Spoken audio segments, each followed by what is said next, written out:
I think I've done enough now. I really, really think I've done enough now. And the customer said, yeah, but your shit doesn't work.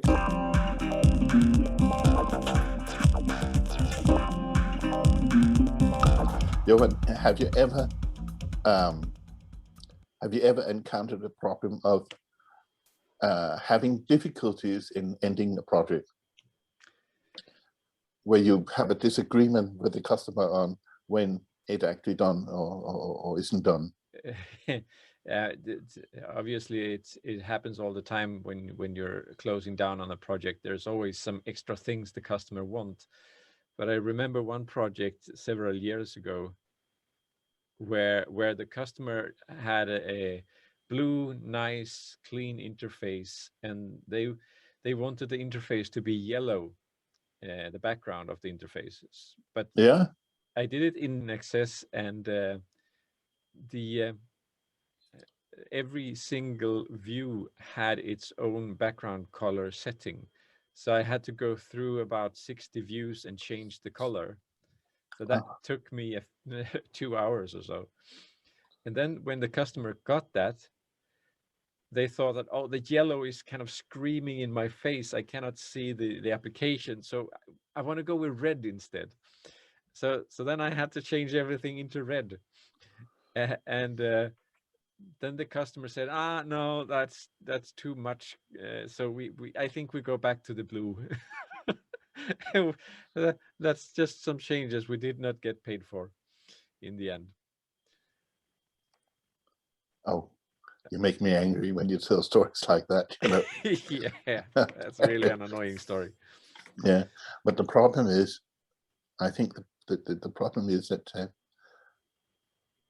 you're too nice, Yeah, and you have a tendency of being too nice. You've been working with a project, you know, and then the customer says, "Could we do this little bit different?" You know, and you think, "Okay, that's no problem." So you say, "Yeah, yeah, we can," yeah, and then the customer's already accustomed to having change requests without paying for it, you yeah, know, yeah. and if you're not careful, it never stops. No, that's And true. so that's one of the problems. Also, because if you're working the old-fashioned way, you know, with a specification that's put down on paper, you know, and everything is laid out, then of course you can say, okay, I've made what's in the specification, Yeah, and I'm done now. Um, Problem is, of course, if you are working agile uh, and you sort of specified uh, specified the project in a non-specific way, and you say it, then you can't really you can't use the same kind of measurements uh, for saying, okay, we're done. yeah. When you don't have a really clear definition of what a complete application is, and often that is very hard to do, uh, Yes. because the I look at application development in three phases when you start out. Mm. The first phase is like getting the basic functionality on board into the application.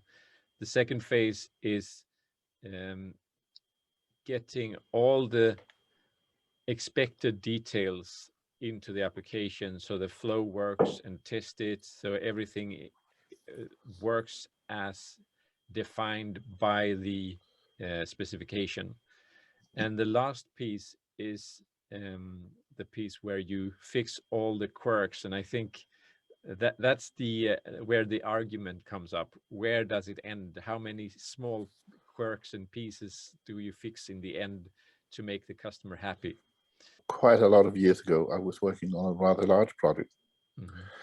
and because I was working as a consultant for a non-software company, various rules that were about delivering the project here was taken from the rules that you have when you deliver machines. Yeah, So if you deliver a machine, you know, to a factory, then what you do, you have an acceptance test. You set it up and said, okay, it's Monday morning, we start the machine. and you guarantee it will run without problems in, say, 2 days. So you start the machine Monday morning and then you wait. And if it runs in 2 days, without problems, you have passed the acceptance test and you're done. Yeah. So we had this software, and it was supposed to run, for a couple of I can't remember the period of the test. I think it was about a week or something like that, and there shouldn't be any downtime during that. Or I think the acceptance was about 5% downtime. Yeah. Now, when we ran the first test, and when I used the word first, you should already be alert. Yeah. What happened was that it was running as a service on a Novella server. Yeah. But because of some other issue, totally unrelated, an error popped up on the server, stopping the service. Yeah. So, and there was no one around, to press the enter button. So, alas, boys, no pass. No pass. But anyway, working with that kind of conditions, was really nice because, it was very clear. Now we have the functionality, it works, it tests it, and so we're done. Yeah. And if they want any changes, okay, yes, please fill in this change request form, and we'll do it on an hourly basis. So that was a nice way, so to speak, to you had a clear definition on when are you finished. Mm-hmm. And if possible, that you could make that, and you can make it before you start the project. Yeah. But that's the ideal world, I don't know if it really exists. No. Yeah. There are always like these small things that the customer kind of expected that you did not intend to or even think about. So when the customer takes something for given that it should be there, it's like, well, there's a conversation to be had. But the problem here also is that if the fix takes 15 minutes, yeah, okay, then another fix that should have taken an hour only takes half an hour, and then it evens up. The problem is that when you get a request, and there your example with the background color is actually perfect here, because the customer doesn't know how long is this going to take. No, because change of color, how hard can it be? So in that situation, I think that I would probably have said, yes, I can change the color, but you should be aware that in order to do that, I'll have to change the color on 60 odd pages. Perhaps I would have suggested, should we try to test it on one page? Yeah, that's we what go I would through have all done today, at least, instead of doing it that way. But well, I was young, So you learned it the hard way? I learned it the hard way. Yeah. Yeah, well, I suppose we all have, one way or another. I also feel that if I can give the customer a positive feeling in the beginning, where we perhaps spend some more effort in making the application run seamless and getting them started with using the application. There's a paradox here somehow, because when you're working that way, when you're working without a clear specification, and of course, if you can work that way on an hourly basis, you're in heaven, But if you're working that way on a fixed price, you have to be very careful. But what I would have said is that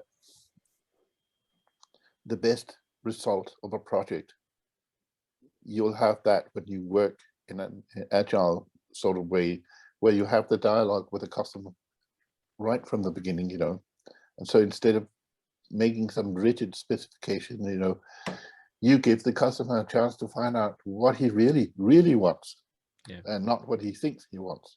And I think in that way you end up with a better product. And if you can manage it, and if you can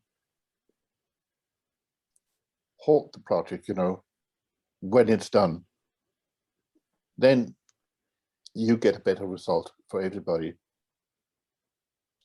The problem is that when you don't agree of whether you're finished or not, you can go on with it and oh.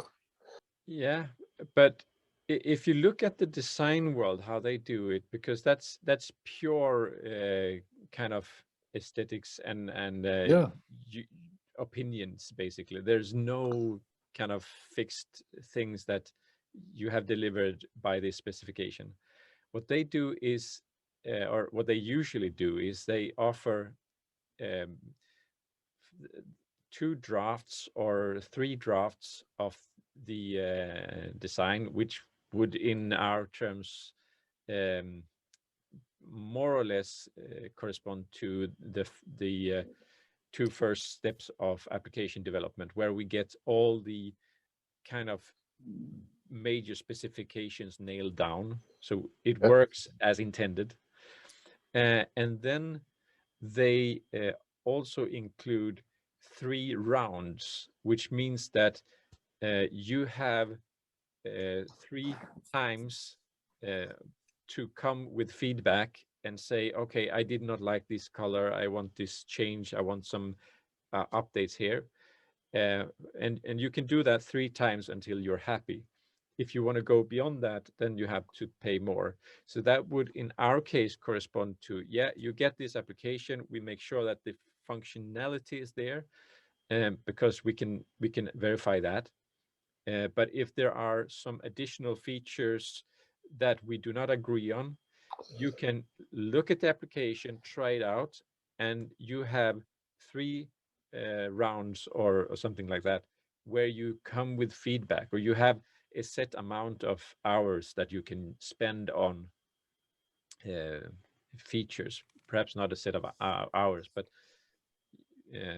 some kind of feedback on details there is room for. So you should count that into the application development in the beginning. You know what? I think that's a fantastic idea. I don't recall having seen that kind of ideas being implemented in a project plan before. But of course, and I think that the comparison with the advertising business is quite relevant, because it is a still, anyway, it is a creative process, which is the problem. What you're suggesting here is to put in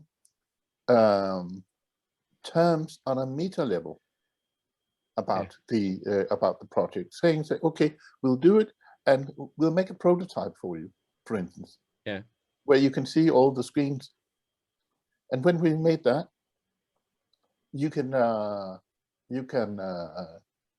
say whatever you want to change, and we change it, and you have a new look at the prototype, and you can ask for requests again, but then it's done. So you have 2 times that you can sort of look at the prototype and then make a change request, and we'll do it. Exactly. And then you would have the functionality, at least, and that should be possible even on a project like this. You should have a outline of what is this program doing. And the customer has a better feeling that they know that, okay, this is the final cost for something that we actually can use and that we'll appreciate, and the customer will, or the users will appreciate as well. Also, you could do what you could do is to say, okay, what we make to you, what we built to you now, is a so-called minimum viable project. We'll do the absolute minimum on what you can use, because in this way we'll reduce the risk for you. And when we have this minimal viable product, then you can begin another round of making changes to it so that it really lives up to your expectations. But then again, you will have to pay again. Yeah. So it's sort of new, and you start telling the customer, this is the terms, instead of telling the customer afterwards, because then that's where it becomes difficult. Yeah. Yeah. Because you sit there, I think I've done enough now. I really think I've done enough now. And the customer said, yeah, but your shit doesn't work. So yeah, we expected this. Yeah. Of course, it's also to do with what is called leveling expectations. Yeah. You know, the standard example is that you're selling a Volkswagen and the customer thinks he's buying a Porsche. And of course, you have to write down in your project outline that this is a Volkswagen. Yeah.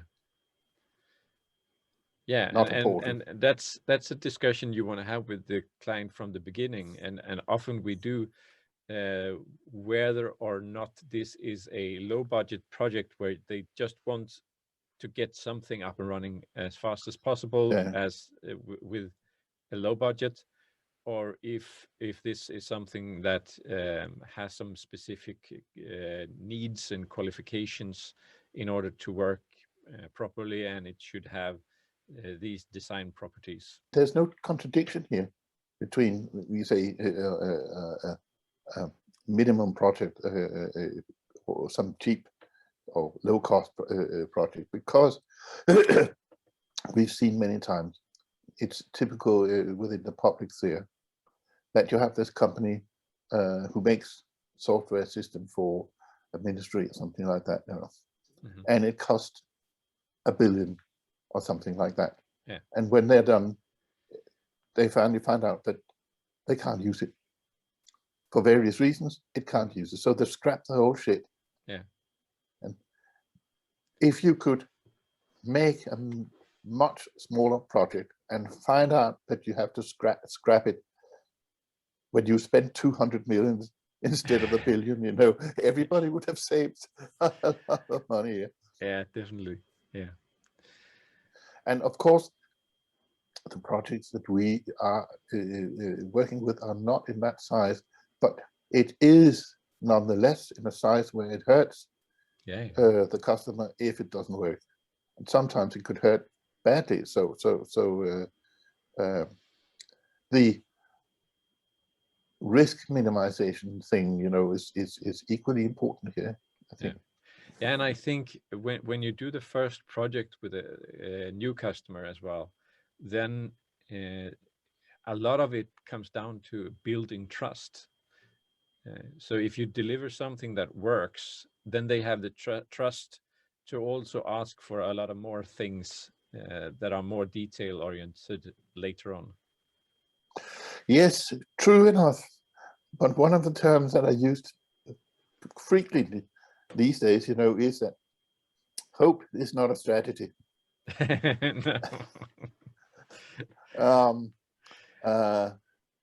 An old Stalinist expression is that trust is good, but control is better. Yeah.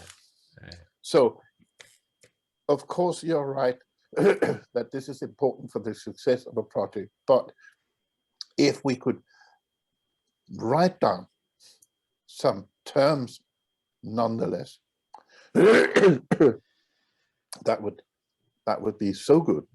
Yeah. That would be so good, and I think we should definitely go on with this. You know, try to put out some standard forms and I think we should promise each other that the next project we do, we'll do it that way. Well, then we do that. And if any of our viewers have any feedback or ideas on how to do this, please feel free to share. And we will also, when we make this document, we will share it with you so you can get it as a download, as a template that you can use when you go out to your customer as well. So if it becomes any good. I think we should have some more of these casual conversations here. Yeah. Yeah. sometimes. No, this could be a good idea. And as you said, it would really be feedback would be appreciated. And I think if somebody wants to look at what we come up with, then that could be a way of getting some feedback here. Yeah. But I think that's enough for this episode. Yeah. So, definitely. Okay. Bye for now. Yeah. See you next time.